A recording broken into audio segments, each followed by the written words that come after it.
అది ఒక చిన్న ఇంట్రెస్టింగ్ విషయం చెప్పాలి మీకు. నేను ఇప్పుడే జస్ట్ ఒకసారి ఏంటి మే 2024లో 24 క్యారెట్స్ రేట్ ఎంత ఉందని నేను చెక్ చేస్తే ఆ రోజు రేటు ప్రకారం చూస్తే కేవలం 7,330 రూపాయలు ఉంది.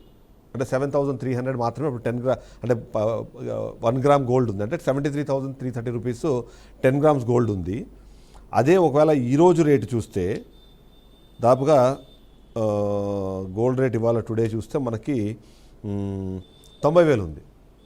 అంటే దాదాపుగా 17,000 రూపాయలు. అంటే ఒకవేళ ఆయన కరెక్ట్గా 2 లక్షల రూపాయల వర్తున్న గోల్డ్ ఆ రోజు కొని ఉంటే ఆయనకు ఆల్మోస్ట్ 28 గ్రాముల గోల్డ్ దాకా వచ్చేది. ఇవాళ మేబీ ఆయనకి 22-23 గ్రాములు వచ్చి ఉంటుంది. అంటే ఖచ్చితంగా ఇక్కడ ఒక 40,000 లాస్ అయ్యారు, ప్లస్ ఇంకో 40,000 రూపాయలు వడ్డీ రూపంతో లాస్ అయ్యారు. అంతేనా?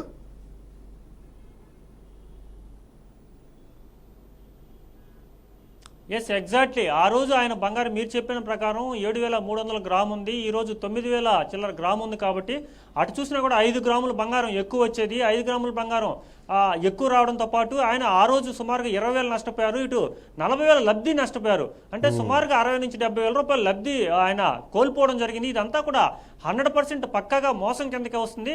మనం ముఖ్యంగా ఈ కేసు ఏ విధంగా నమోదు చేయాలి, ఆల్రెడీ ఇది చీటింగ్ కాబట్టి లీగల్ మెట్రాలజీ వస్తే తూకం చూపిస్తాం. అలాగే దీనికి సంబంధించి ఆయన పోలీస్ శాఖలో కూడా ఫిర్యాదు చేసేందుకు కూడా సిద్ధమయ్యారు. ఖచ్చితంగా 100% జయలలికాస్లో నెల్లూరుకు సంబంధించిన ఈ శాఖలో త్వరలోనే కూడా చీటింగ్ కేసు అయితే నమోదు చేసే అవకాశం అయితే 100% ఉందని చెప్పి చెప్పవచ్చు సార్. ఎస్, మీరు లైన్లోనే ఉండండి సాగర్. ఒకసారి మనము వరంగల్కి వెళ్దాము. వరంగల్ నుంచి భాస్కర్ కూడా లైవ్లో సిద్ధంగా ఉన్నారు. ఎందుకంటే ఈ ఓవరాల్గా వీటన్నింటినీ చూస్తున్నప్పుడు మోసం చేయడం అన్నది ఒకసారి అలవాటు అయితే అది ఎలాంటి మోసమైనా సరే సిద్ధంగా ఉండాలనే ఆలోచనలోకి వెళ్తారన్నది కూడా ఒక అనుమానం చాలామందిలో ఉంది. అదే తరహా డిస్కషన్ ఇవాళ చేయాల్సిన పరిస్థితి మనకు అనిపిస్తుంది. భాస్కర్ ఉన్నారు, అలాగే గోపి కూడా, మన రాయలసీమ బ్యూరో చీఫ్ గోపి కూడా లైవ్లో ఉన్నారు. కాబట్టి ఒకసారి వాళ్ళని కూడా ఒకసారి టచ్ చేసే ప్రయత్నం చేద్దాం. ఎందుకంటే గతంలో కూడా మనమే ఈ మొత్తం విషయాన్ని ఎక్స్పోజ్ చేసే ప్రయత్నం చేశాము. మీకు గుర్తుంటే ఆ రోజుకు దీని గురించి మాట్లాడుతున్నప్పుడు కూడా భయం, ఎందుకంటే ఇంత పెద్ద కంపెనీ ఉన్నప్పుడు మోసం చేస్తుందా లేదా అని అనుమానం చాలా మందిలో ఉంటుంది. ఎందుకంటే మనం చూసాం దాదాపుగా 3 లక్షల మంది మనం చేసిన వీడియోని చూసే నేపథ్యంలో కూడా కొద్దిమంది నెగిటివ్ కమెంట్స్ పెట్టారు. ఆ నెగిటివ్ కమెంట్స్లో ఏంటంటే ఇంత పెద్ద కంపెనీ మోసం చేస్తుందని. మోసం చేయాలి అని డిసైడ్ అయినప్పుడు అది పెద్ద కంపెనీలో చిన్న కంపెనీలో ఉండదు. చిన్న కంపెనీలే కనీసం భయంతో ఉంటాయి. చిన్నవి కాబట్టి ఏవైనా సరే జరిగితే వాటిని తట్టుకోలేము. కానీ ఇలాంటి వాళ్ళు మాత్రం మేము వ్యవస్థల్ని మేనేజ్ చేయగలుగుతామనే ఒక ఆలోచనతోనో లేకపోతే ఆ ధైర్యంతోనే ఇలా చేస్తున్నాను అనేది ఖచ్చితంగా చూడాలి. భాస్కర్, మనం చూసాం గతంలో కూడా జయలలికాస్కు సంబంధించి మనము ఈ మొత్తం విషయాన్ని ఎక్స్పోజ్ చేసేటప్పుడు ఒక వ్యక్తి మన దగ్గరకు వచ్చి అసలు ఎక్కడ మోసం జరిగింది మీరు చూపించండి, నిజంగా మీకు దమ్ముంటే చూపించండి అని మాట్లాడారు. ఆ తర్వాత మీరు వాళ్ళని వెళ్ళి కలిసి ఆ జరిగిన తప్పుని చూపించే ప్రయత్నం చేసినప్పుడు వాళ్ళ రెస్పాన్స్ తెలుసు. ఇవాళ జరుగుతున్న ఈ లైవ్ను కూడా మీరు వాళ్ళకి చూపించాలి. ఎందుకంటే మోసం జరిగిందా లేదా అని అనుమానం కన్నా మోసం జరిగిన దానికి సాక్ష్యాలతో సహా మొన్న మనం చేసింది స్టింగ్ ఆపరేషన్, కానీ ఇవాళ ఒక బాధితుడు బయటకు వచ్చి మరి తన ఆవేదన చెప్పే పరిస్థితి. దాని మీద మీ అప్డేట్స్ ఇవ్వండి. గతంలో వాళ్ళు మీరు వెళ్ళి ఈ అప్డేట్ ఏదైతే వాళ్ళు జరిగిన మోసానికి సంబంధించిన డీటెయిల్స్ ఇచ్చినప్పుడు వాళ్ళు ఏం మాట్లాడారు? నిజంగానే సమాజంలో చూస్తున్నాం, తప్పు చేసిన వాడు 100% తప్పించుకోవడానికి ప్రయత్నం చేస్తున్న పరిస్థితి మనం చూస్తున్నాం. అదే నిజంగా జోష్లుకాస్ జరుగుతున్న పరిస్థితి. బంగారం నగలు ఆశ చూపించి, ముఖ్యంగా ఏదైతుందో బంగారం అంటే ప్రతి ఒక్కరికి ఇష్టమే, ఆ బంగారాన్ని ఆశ చూపించి లక్షలాది రూపాయలు దండుకునే ప్రయత్నం వచ్చేస్తుంటే గోల్డ్ షాప్లు ఏదైతుందో జోష్లుకాస్ దానిలో భావన ఇలా రాష్ట్ర వ్యాప్తంగా 2 తెలుగు రాష్ట్రాలు కూడా పెద్ద మొత్తంలో మోసం చేస్తున్న పరిస్థితి. అమాయకత్వ ప్రజలు కొత్త ఆఫర్లు పెట్టి కొత్త రకరకాలటువంటి అద్భుతాలు సృష్టించి ఆ షాపులోకి షోరూంలోకి వెళ్ళిన తర్వాత ఆ విచిత్రమైన రిసీవింగ్ కావచ్చు, కొత్త వ్యవహారాలు చూపించుకుంటా ఇలా జనాన్ని సుసాయంగా మోసం చేయడం ప్రయత్నం చేస్తున్న పరిస్థితి. దానిలో భాగంగా ఒకటి వెలుగులోకి వస్తున్న పరిస్థితి. దానిలో భాగంగా మనం వరంగల్లో బీఆర్కే చేసినటువంటి ఎక్స్పీరియన్స్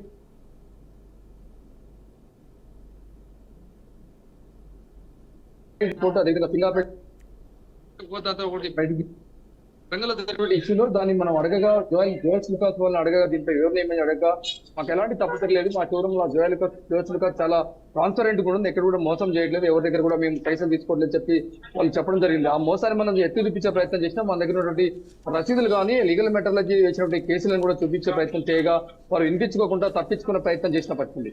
ఆ తప్పుని ఎత్తి చూపే ప్రయత్నం బీఆర్కే నుంచి చేయగా ఆ స్క్రీన్ మీదనే వారు వచ్చి అడ్డుకునే ప్రయత్నం చేసినా మనం ఎక్కడ కూడా ఆ అడ్డుని తొలగించుకునే విధంగా ఎక్కడ కూడా మనం భయపడకుండా బీఆర్కే న్యూస్ ఎక్స్క్లూజివ్ గా మనం రిపోర్ట్ చేయడం జరిగింది. దానిలో భాగంగా వీళ్ళ అవినీతి ఆరోపణలు ఒక్కొక్కటిగా వెలుగులోకి వచ్చిన పరిస్థితి. తప్పకుండా ఈ కంపెనీలను తప్పకుండా అధికారులు కావచ్చు, లీగల్ మెటీరియల్స్ అధికారులు కావచ్చు, కలెక్టర్ సంబంధించిన అంశాలు పూర్తి స్థాయి వీళ్ళని ఆ ప్రజలకు న్యాయం చేసే విధంగా, ప్రజలు సొమ్మని లక్షలాది రూపాయలు దోచుకున్న విధంగా మనం తిరిగి ప్రజలకు ఇచ్చే విధంగా ప్రభుత్వం చర్యలు తీసుకోవాలని చెప్పేసి అయితే చేస్తున్న పరిస్థితి. అదేవిధంగా బీఆర్కే న్యూస్ కూడా తప్పకుండా ఎవరైతే ఉన్నారో బాధితులు వారికి అండగా నిలబడే విధంగా బీఆర్కే ప్రయత్నం చేస్తాను డిమాండ్ చేస్తున్న పరిస్థితి ఉంది. ఎస్ భాస్కర్, మీరు లైన్లోనే ఉండండి. ఒకసారి గోపి దగ్గరికి వెళ్దాం. గోపి, మనం చూసాం గతంలో ఆ బాధితుడు కూడా, మనం గతంలో మీరు చూసినా మనం లైవ్ ఇచ్చిన దాదాపు గంట సేపు పైగానే బాధితుడు మనతో పాటు ఉండి తన ఆవేదనని వ్యక్తం చేసే ప్రయత్నం చేశారు. సో ఎందుకు అంటే బంగారం అనేది ఒక సెంటిమెంట్, బంగారం అన్నది ఆభరణం కాదు, అది ఒక ఆస్తి. అందుకనే బంగారు కొనేటప్పుడు కానివ్వండి, ఆ బంగారాన్ని దాచిపెట్టుకునేటప్పుడు కానివ్వండి, దాన్ని చాలా సొంతం అనేది ఒక ఫీలింగ్తోనే వాళ్ళు ఉంటూ ఉంటారు. అందుకని ఆ బంగారంలో మోసం జరిగింది అనగానే ఆవేదనతో 2 గంటల పాటు దాదాపుగా తను వెయిట్ చేసి మరి మనకి దానికి సంబంధించిన వివరాలు మొత్తం ఇచ్చిన పరిస్థితి మనం చూసాం. సో ఇప్పుడేంటి సిచ్యువేషన్? ఎందుకంటే ఇప్పుడు మొన్నటి దాకా మనం అనుకున్నది కేవలం ఇది ఏదో 1-2 సందర్భాలు జరుగుతుందని, కానీ ఇప్పుడు ఇది కొత్త తరహా మోసం. ఈ మోసంలో అది ఇంతకుముందు నేను చెప్పిన లెక్కలు మీరు ఒకవేళ వింటే, మే 2024లో ఆయన 2 లక్షల రూపాయలు డిపాజిట్ చేస్తే దానికి ఒకవేళ ధర్మవడ్డీ ₹2 అనుకున్నా సరే 40,000 రూపాయలు ఆయనకి లాభం ఉండేది. లేదు అంటే అదే రోజు బంగారం ఒకవేళ కొననిచ్చుంటే ₹7,330 ఆ రోజు గ్రాముకు ధర ఉండేది, వాళ్ళ ₹9,000 చిల్లర ఉంది. అంటే అప్పుడు అలా చూసినా సరే ₹1,700 దాదాపుగా ఆయన లాస్ అయిన పరిస్థితి.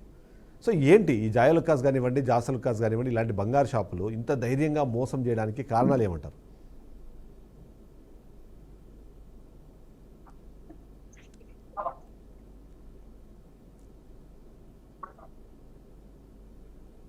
అంటే గత 10 నెలల క్రితం ఏదైతే ఆయన రిటైర్డ్ ఉద్యోగి 10 నెలల క్రితం జియాలుకాస్లో డిపాజిట్ చేయడం జరిగింది ₹2 లక్షలు.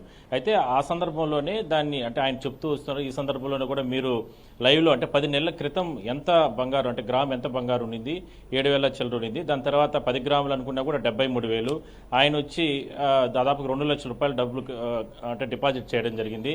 అంటే 20 గ్రాములు బంగారు అనుకున్నా కూడా దాదాపు 1.25 లక్ష, అంటే దాదాపు అక్కడే ఒక 20-30 వేలు లాస్ అయ్యాడు.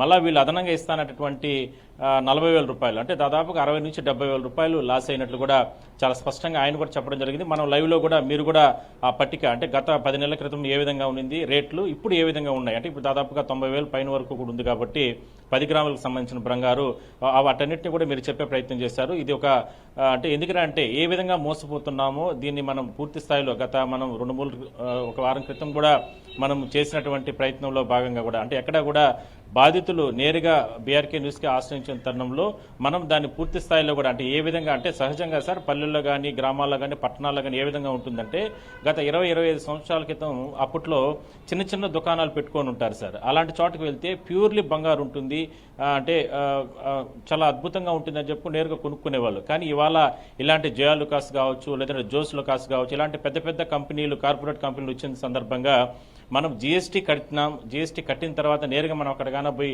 బంగారు కొనుగోలు చేసుకుంటే అది ప్యూర్లీగా ఉంటుంది, ఒరిజినాలిటీ బంగారుగా ఉంటుంది. చిన్న చిన్న షాపుల్లో కన్నా తీసుకుంటే అది కల్తీ, నానా రకాల కల్తీలు వేసేస్తారేమన్న ఒక భయంతో ఇప్పుడు ప్రజలందరూ కూడా అంటే అది పల్లెల్లో కావచ్చు, గ్రామాల్లో కావచ్చు, పట్టణాల్లో చదువుకున్న వాళ్ళు, అంటే వ్యవసాయ రైతులు, ఇట్లా అందరూ కూడా ఇప్పుడు ఈ రకమైనటువంటి కార్పొరేట్ కంపెనీలకి అలవాటు పడిపోయారు. అంటే స్వచ్ఛంగా అంటే ఎందుకంటే మనం ప్రభుత్వానికి, సెంట్రల్ గవర్నమెంట్కి, స్టేట్ గవర్నమెంట్కి రెండింటికి మనం జీఎస్టీ కడతాం మనం కొనే బంగారుకి సంబంధించి. కాబట్టి నాణ్యత ఉంటుంది, ప్రభుత్వాల పర్యవేక్షణ ఉంటుంది, అదేవిధంగా అధికారుల పర్యవేక్షణ ఉంటుంది అనే ఒక ఆలోచనతో వచ్చి కొనుగోలు చేస్తూ ఉంటారు. ఇక్కడే పెద్ద ఎత్తున మోసాలు జరుగుతున్నాయి. అందుకు ఉదాహరణ మీరు లైవ్లో చూపించారు. ఆ రేట్లు గత 10 నెలల క్రితం ఉన్నటువంటి రేట్ల అంశం కావచ్చు, ఇప్పుడు తాజాగా ఉన్నటువంటి అంశం. అదేవిధంగానే రిటైర్డ్ ఉద్యోగి నెల్లూరు నుంచి మన మిత్రుడు మురళి అంటే అంటే సాగర్ కూడా మాట్లాడించే ప్రయత్నం చేశారు, ఆయన ఏ విధంగా నష్టపోయారనేది.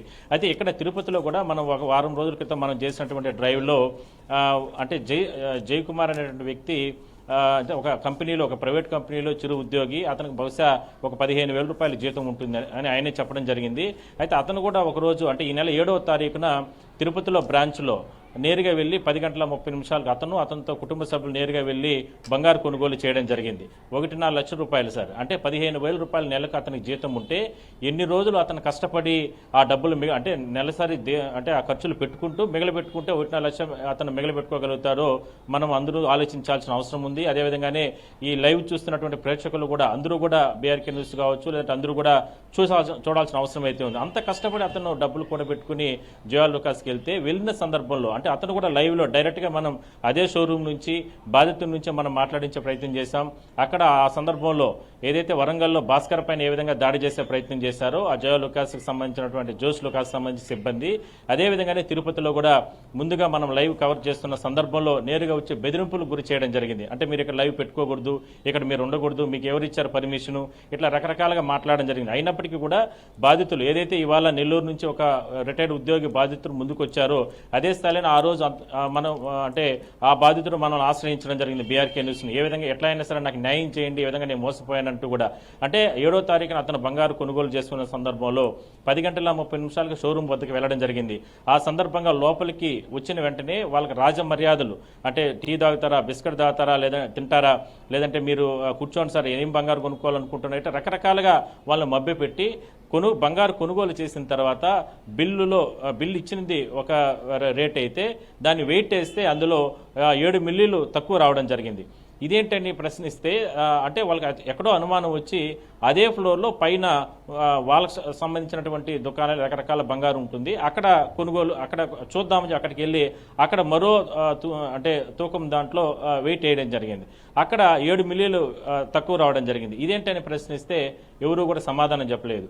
అయితే దానికి ఏదో ఒక రకంగా మభ్యపెట్టే ప్రయత్నం చేశారు. ఇది ఏదో తేడాగా ఉందనేటువంటి ఆలోచనటువంటి అబ్బాయి వచ్చి నేరుగా అధికారులకు ఫోన్ చేయడం జరిగింది. అంటే ఉదయం 10:30 బంగారు కొనుగోలు చేసిన తర్వాత అధికారులు సాయంత్రం 5 గంటలకు రావడం జరిగింది. అంటే చూడొచ్చు మనం అధికారులకి, షోరూమ్కి సంబంధించిన సిబ్బందికి, కార్పొరేట్ కంపెనీలకి ఏ రకమైనటువంటి వాళ్ళ మధ్య సత్సంబంధాలు కొనసాగిస్తున్నారు. అంటే ఒక బాధితుడు నాకు అన్యాయం జరిగిందని చెప్పి అది తక్కువ మొత్తంలో అయినప్పటికీ కూడా తప్పే వెంటనే అధికారులకు ఫోన్ చేస్తే సాయంత్రం 5 గంటల వరకు అతను అక్కడ కూర్చోబెట్టుకోవడం జరిగింది. ఎందుకంటే నెల్లూరు జరిగినటువంటి ఘటన అంటే రకరకాల ఇబ్బందులు గురి చేయడం, అంటే ఒకవేళ అంత టైం వరకు కానీ వెయిట్ చేస్తే అతను అంటే అక్కడ ఉన్నటువంటి బాధితుడు రిటర్న్ వెళ్ళిపోతాడనే ఉద్దేశంతో ఆ విధంగా వెయిట్ చేయడం జరిగింది. అధికారులు కూడా అట్లా చేసి నానా రకాల ఇబ్బందులు పెట్టిన తర్వాత అక్కడికి అధికారులు వచ్చి కేసు బుక్ చేయడం జరిగింది. అయినా ఇప్పటి వరకు కూడా అతనికి న్యాయం జరగలేదు.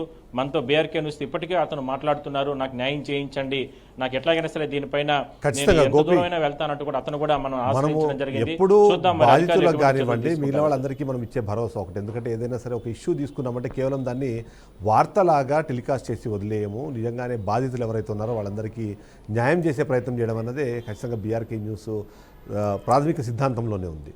జర్నలిస్టులుగా మనందరం కూడా నేర్చుకునేది కూడా బాధితుడికి కేవలం అతని బాధను వ్యక్తపరచడానికి అవకాశం కల్పించడమే కాదు, ఆ బాధ్యులు ఎవరైతే ఉన్నారో ఆ బాధకి బాధ్యులు ఎవరైతే ఉన్నారో వాళ్ళ మీద చర్యలు తీసుకునేంత వరకు వెనకాల ఉండాలన్నదే మన ఒక ప్రాథమిక సిద్ధాంతంగా వెళ్తుంటుంది. దానికి బీఆర్కే న్యూస్ ఎప్పుడు ఉంటుంది. అంతేకాకుండా జయ లుకాస్ కానివ్వండి, జాస లుకాస్ కానివ్వండి, గతంలో చేసిన కొన్ని ప్రయత్నాలు కూడా మనం ఖచ్చితంగా ఇక్కడ చెప్పాలి. ఎందుకంటే ఒకటి వరంగల్లోనే కాదు, అలాగే తిరుపతిలోనే కాకుండా చాలా ప్రాంతాల్లో కూడా మన మీద దాడి చేసే ప్రయత్నం కానివ్వండి, మన మోరల్స్ని దెబ్బతీసే ప్రయత్నం కానివ్వండి ఆన్లైన్లో చేస్తూనే ఉన్నారు. దాన్ని ఫేక్ న్యూస్గా చెప్పే ప్రయత్నం చేశారు, లేదా బ్లాక్మెయిలింగ్ అనే చెప్పే ప్రయత్నం చేశారు. కానీ ఇవన్నీ కాదు, నిజం నిలకడ మీద తెలుస్తుంది. కేవలం మనం చేసిన స్టింగ్ ఆపరేషనే కాదు, ఇవాళ ఒక బాధితుడు బయటకు వచ్చారు. ఇలాంటి బాధితులు ఇక బయటకు వస్తూనే ఉంటారు. ఏ బాధితుడు బయటకు వచ్చి తమ బాధను తెలియజేసుకోవాలనుకున్నా సరే బీఆర్కే న్యూస్ ఖచ్చితంగా వాళ్ళకు బాసటగా నిలబడి వాళ్ళ బాధను ప్రపంచానికి తెలియడమే కాకుండా బాధ్యతాయుతంగా మేము వ్యవహరించి ఆ బాధ్యులు ఎవరైతే ఉన్నారో వాళ్లకు శిక్షలు పడేదాకా కూడా ముందుకెళ్తాం.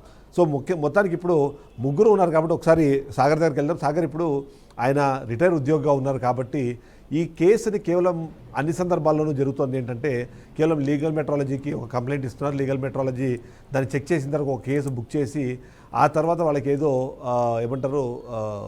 ఏదో ఒక ఫైన్ వేస్తున్నారు, ఆ ఫైన్ కట్టేసి వీళ్ళు యాజ్ యూజువల్ మళ్ళీ ఆ మోసాలు చేసుకుంటూ వెళ్ళిపోతున్నారు. కానీ ఇది లీగల్గా వెళ్ళాలంటే మాత్రం ఖచ్చితంగా పోలీస్ కేసు అవ్వాలి. గతంలో చెప్పినట్టుగా ఏదైతే ఉందో చీటింగ్ కేసు నమోదు చేయాల్సిన అవసరం ఉంది. సో ఈ సందర్భంలో మోహన్ రావు గారు ఏమంటున్నారు, నిజంగానే కేసు నమోదు చేయడానికి సిద్ధంగా ఉన్నారా, ఆయన రెస్పాన్స్ ఏంటి?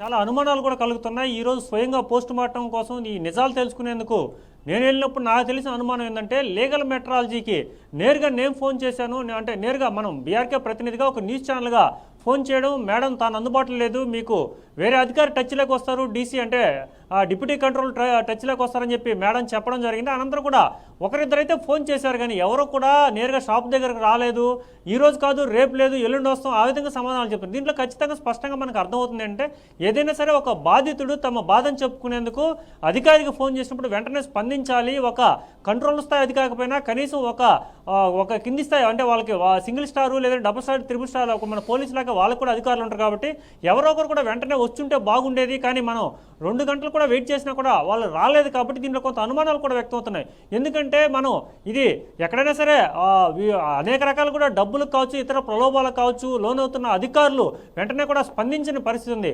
ముఖ్యంగా చూసుకుంటే ఇప్పుడు ఈయన ఒక విశ్రాంత పోలీస్ శాఖకు సంబంధించిన ఉద్యోగి కాబట్టి త్వరలోనే ఆయన ఖచ్చితంగా చాలా ధైర్యంగా ఉన్నారు. నేరుగా కూడా చీటింగ్ కేసు నన్ను చీటింగ్ చేశారు కాబట్టి నేరుగా పోలీస్ స్టేషన్ కూడా వెళ్తాను, ఇప్పటివరకు తనకు ధైర్యం లేదు, అది ఎలా వెళ్ళాలో కూడా తెలియదు కాబట్టి బీఆర్కే న్యూస్ నన్ను అప్రోచ్ అయిన తర్వాత నాకు కొంత ధైర్యం వచ్చిందని చెప్పి ఆయన చెప్పారు. కాబట్టి ఆయన్ని అడిగి తెలుసుకుందాం. సార్ చెప్పండి, తర్వాత మీరు ఏ విధంగా దీని మీద చర్యలు తీసుకోబోతున్నారు? మీకు జరిగిన మోసానికి మీరు పోలీస్ కేసు ఏమైనా పెట్టబోతున్నారా? నాకు నేను నష్టపోయానని నాకు బాగా అర్థమైందండి. అప్పుడు ఆ రోజునే మీ బీఆర్కే న్యూస్ ఛానల్ వాళ్ళు ప్రోగ్రామ్ నేను ఆ రోజు సాయంత్రమే చూశాను. నాకు ధైర్యం వచ్చింది. మీ విలేకరి ఫోన్ నంబర్ కూడా నేను న్యూస్ ఛానల్లో చూసి నేను రాసి పెట్టుకున్నాను. ఫోన్ చేశాను. ఫోన్ చేసిన తర్వాత నాకు కాంటాక్ట్లోకి వచ్చారు. కాబట్టి వాళ్ళతో సంప్రదించి ఈ విషయమై నాకు సహాయం చేయమని, న్యాయం చేయమని, తద్వారా ఈ విషయాన్ని సమాజానికి కూడా ఎంతోమందికి పోలీస్ కంప్లైంట్ ఇవ్వాలని నేను అనుకుంటున్నానండి. ఇస్తే అక్కడ కూడా నాకు న్యాయం జరుగుద్దని నేను ఆశిస్తున్నాను. వాళ్ళు చేసిన మోసానికి నాకు చాలా బాధగా ఉంది. నేను తప్పనిసరిగా కంప్లైంట్ ఇవ్వాలని నేను నిర్ణయించుకున్నాను. రేపు అప్లై చేయాలని అనుకుంటున్నాను. నేను మనకి నేరుగా షోరూమ్కి వెళ్ళినప్పుడు అనేక విషయాలు కూడా తెలిసాయి. వాళ్ళు ఎంత మొదట కూల్గా మాట్లాడారు, ఒక వ్యక్తి నన్ను సంప్రదించారు, అనంతరం కూడా మరొక వ్యక్తి హైస్థాయి అని చెప్పి వ్యక్తి ఒక బెదిరింపు దూరంలో కూడా మాట్లాడడం జరిగింది. సో ఇవన్నీ కూడా మనం దగ్గర నుంచి చూసాం కాబట్టి ఆయన పోలీస్ శాఖలో పనిచేసిన ఉద్యోగి కాబట్టి ఖచ్చితంగా త్వరలోనే కూడా నేను దీనికి సంబంధించిన పోలీస్ స్టేషన్ పరిధిలోకి వెళ్తాను. వీళ్ళ మీద జయలుకాస్ మీద చీటింగ్ కేసు అయితే నమోదు చేసి నాకు ఫిర్యాదు ఇస్తాను. తర్వాత పోలీస్ విచారణలో వాళ్ళు చీటింగ్ కేసు అయితే ఖచ్చితంగా పెట్టాలని చెప్పి న్యాయం జరగాలని చెప్పి ఇక్కడ ఎవరైతే మోసపోయారో ఆ వ్యక్తి అయితే చెప్తున్న పరిస్థితి ఉంది. గోపి జయకుమార్ కూడా గతంలో చెప్పారు తాను మోసపోయిన అమౌంట్ ఎంత అనే దానికన్నా ఆ మోసం చేసిన విధానానికి తను చాలా హర్ట్ అయ్యారన్నది. అందులోనూ ముఖ్యంగా ఉదయం వెళ్ళినప్పుడు కొనేటప్పుడు మాత్రం చాలా ఆనందంగా సంతోషంగా మాట్లాడిచ్చారు, నాకు అడిగినవన్నీ ఇచ్చారు. ఆ తర్వాత ఒక్కసారిగా కంప్లైంట్ చేశాను అన్న తర్వాత ఒక చీడ పురుగులాగా చూశారు అని ఆ బాధను వ్యక్తం చేసిన పరిస్థితి. అంతేకాకుండా 15,000 రూపాయల జీతగాడు అంటే దాదాపుగా 1 సంవత్సర కాలం కష్టపడితే కానీ అలాంటి 1,00,000 రూపాయల ఒక నగ కొనడం అన్నది చాలా కష్టం. అది ఖచ్చితంగా సంవత్సర కాలం కూడా కాదు, నాకు తెలిసి ఇంకెక్కువ సమయమే తీసుకుంటే, ఎందుకంటే సేవింగ్స్ని మాత్రమే మనం ఇక్కడ ఇవ్వగలుగుతాం కాబట్టి ఖచ్చితంగా తను ఎంతో కొంత కష్టపడిన తర్వాత చేస్తారు. ఇప్పుడు జయకుమార్ని మీరు అప్రోచ్ అవుతారా? ఒకవేళ తను కూడా ఒకవేళ కేసు ఇవ్వాలనుకుంటే దానికి బీఆర్కే న్యూస్ అండగా ఉంది అనే విషయాన్ని ఆయనకు చెప్పే ప్రయత్నం ఏమైనా చేస్తారా?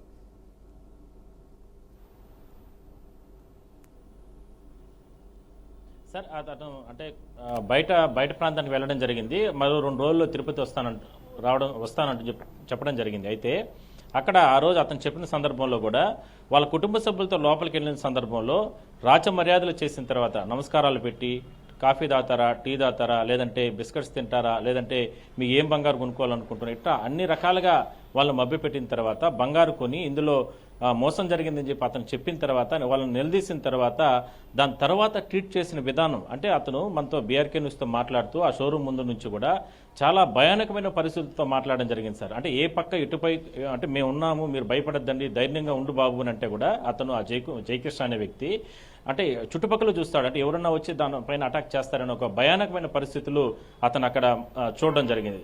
అంటే అతను ఆ రకమైనటువంటి దీనికి వెళ్ళిపోవడం జరిగింది. అంటే ఇది జరిగిన తర్వాత అంటే ఆ రోజు కూడా సాయంత్రం వరకు అంటే అధికారులకు ఫోన్ చేస్తే సాయంత్రం 7 గంటల వరకు కూర్చోబెట్టడం జరిగింది. ఆ సందర్భంలో షోరూమ్ సిబ్బంది కనీసం మానవత్వంతో వాటర్ అడిగితే కూడా నీళ్లు కూడా ఇవ్వలేస్తారు అతనికి. ఆ రకంగా ఆయన లైవ్ లో మనతో మాట్లాడడం జరిగింది. అంటే ఏ స్థాయిలో కార్పొరేట్ కంపెనీలు, ఈ జయాలుకాస్ కంపెనీ కావచ్చు, లేదంటే జోస్ లుకాస్ కంపెనీ ఏదైతే ఈ బంగారు కంపెనీ సంబంధించినటువంటి షోరూమ్స్ ఏ రకంగా ట్రీట్ చేస్తున్నారో చూడండి. అంటే ఇందాక నెల్లూరులో ఒక పెద్ద ఆయన ఇందాక కూడా ఆయన మాట్లాడుతూ ఆయన మోసపోయిన విధానాన్ని అంటే లోపలికి వెళ్ళిన సందర్భంలో ఆయన కూడా అదే విషయం చెప్తున్నారు. రాచ మర్యాదలు చేశారు, దాని తర్వాత దీంట్లో మోసం జరిగిందని చెప్పిన తర్వాత రకరకాలుగా ఇబ్బందులు పెట్టే ప్రయత్నం చేస్తున్నారంటూ కూడా ఆయన కూడా మాట్లాడడం జరిగింది. సో అతను జయకృష్ణ అనే వ్యక్తి మరో 2 రోజుల్లో తిరుపతికి రాబోతున్నారు. అతను కూడా పోలీస్ కంప్లైంట్ ఇవ్వడానికి సిద్ధంగా ఉన్నారు. కాకపోతే ఆ సందర్భంగా బీఆర్కే న్యూస్ మనవాళ్ళు కావచ్చు, మనం సపోర్ట్ ఇవ్వాలనేది ప్రధానంగా అతని కోరిక. ఖచ్చితంగా మనం బాధితుల పక్షాన నిలవబోతున్నాం. మీరు అన్నట్టుగా మనం ఖచ్చితంగా అతనికి సపోర్ట్ ఇవ్వబోతున్నాం. మనం దీన్ని ఎట్టి పరిస్థితుల్లో వదిలే ప్రసక్తే లేదు సార్. భాస్కర్, మీరు చూస్తున్నారు ఇప్పటికే బాధితులు ఎవరైతే ఒక్కొక్కరుగా బయటికి రావడం కానివ్వండి, ధైర్యం తెచ్చుకొని ఇవాళ కంప్లైంట్ల వరకు వెళ్తున్నారు.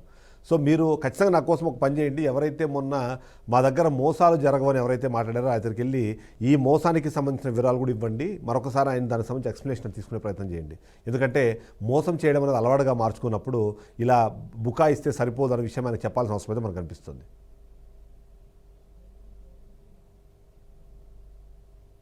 స్టింగ్ ఆపరేషన్ లో భాగంగా తప్పకుండా బీఆర్సీ ఎక్స్క్లూజివ్ గా మన ప్రతి అంశాన్ని ప్రజలకు కళ్ళగట్టే విధంగా మన ఎక్స్పోజింగ్ చేయడానికి మనం రెడీగా ఉన్న పరిస్థితి ఉంది. ఎందుకంటే ఇలాంటి కంపెనీలు, కార్పొరేట్ కంపెనీలు అమాయకత్వం ప్రజలు మోసకుండా కోట్లాది రూపాయలు దండుకున్నటువంటి జోయలికస్ కంపెనీలు తప్పకుండా వాళ్ళ అవినీతి అక్రమాలను బయట పెట్టడానికి బీఆర్కే న్యూస్ తప్పకుండా తమ ప్రయత్నం మనం చేస్తున్నాం. ఎవరైతే ఉన్నారో బాధితులకు న్యాయం జరిగే విధంగా కూడా వారు పోలీస్ కేసు పెట్టాలన్నా కూడా మన తోడు నేరుగా మాట్లాడే విధంగా కూడా తప్పకుండా మనం ఎప్పటికప్పుడు వాళ్ళకు కాంటాక్ట్ లో ఉంటే తప్పకుండా వారు చేసినట్టు అవినీతి అక్రమాలను బయట పెట్టే విధంగా తప్పకుండా ఎప్పటికప్పుడు ఎక్స్క్లూజివ్ రిపోర్ట్ చేయడానికి మేము సిద్ధంగా ఉన్నాం. సేమ్ టైం ఏదైతే ఉందో ఇప్పటికే ఆ కార్పొరేట్ కంపెనీస్ జర్నలిస్టులపై అవినీతి అక్రమాలను బయటకు పెట్టి వెలికి తీయడానికి వచ్చిన జర్నలిస్టులపై దాడిని తప్పకుండా దాడులకు వెనక తగ్గే సమస్య లేదు. ఎలాంటి దాడులకు ప్రయత్నించినా కూడా మన వైపు మనం మీడియా పరంగా మనకు హక్కులు ఉన్నటువంటి హక్కులుగా మన వార్తల రూపమనే వాళ్ళం ఇలాంటి అవినీతి అక్రమాలను బయట పెట్టే విధంగా తప్పకుండా బీఆర్కే ఎక్స్క్లూజివ్ రిపోర్ట్ ఇస్తామని చెప్పి చెప్తూనే అట్ ది సేమ్ టైం ఇలాంటి వార్తల్ని మరింత వెలికి తీసే విధంగా ప్రయత్నం చేస్తూ చెప్పడం జరుగుతుంది. Thank you very much Bhaskar, thank you very much Sagar, thank you very much Gopi. అలాగే ఇంత ధైర్యంగా బయటకు వచ్చి తమ బాధను వ్యక్తపరచడమే కాదు, ఇలాంటి మోసాలు జరగకుండా ఆపాలని కోరిన నావూరు మోహన్ రావు గారు కూడా నిజంగానే స్పెషల్ థ్యాంక్స్ చెప్పాల్సిన పరిస్థితి మనకు కనిపిస్తుంది. సో మరొకసారి నేను చెప్తున్నాను, ఈ బంగారు అన్నది ఒక సెంటిమెంటు, అది కేవలం నగ కాదు, అదొక ఆస్తి.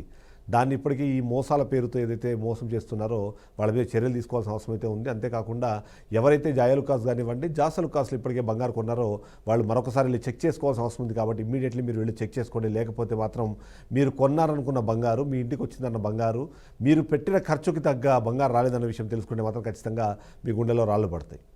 ఓవరాల్గా ఇలాంటి ఎక్స్పోజులు మేము చేస్తూనే ఉంటాం. మోసం చేశాము బయటపడిపోయాము అనుకుంటే మాత్రం తప్పే. అది ఖచ్చితంగా మా దృష్టికి వచ్చింది అంటే దాన్ని ప్రపంచం దృష్టికి తీసుకెళ్తాము. మీ మీద చర్యలు తీసుకునేదాకా ఆ పోరాటాన్ని కూడా ఆపమని మరొకసారి స్పష్టం చేస్తూ ఇది ఇవాళ ఎక్స్పోజ్. రేపటి షోతో మళ్ళీ కలుద్దాం. Stay tuned to BRK news.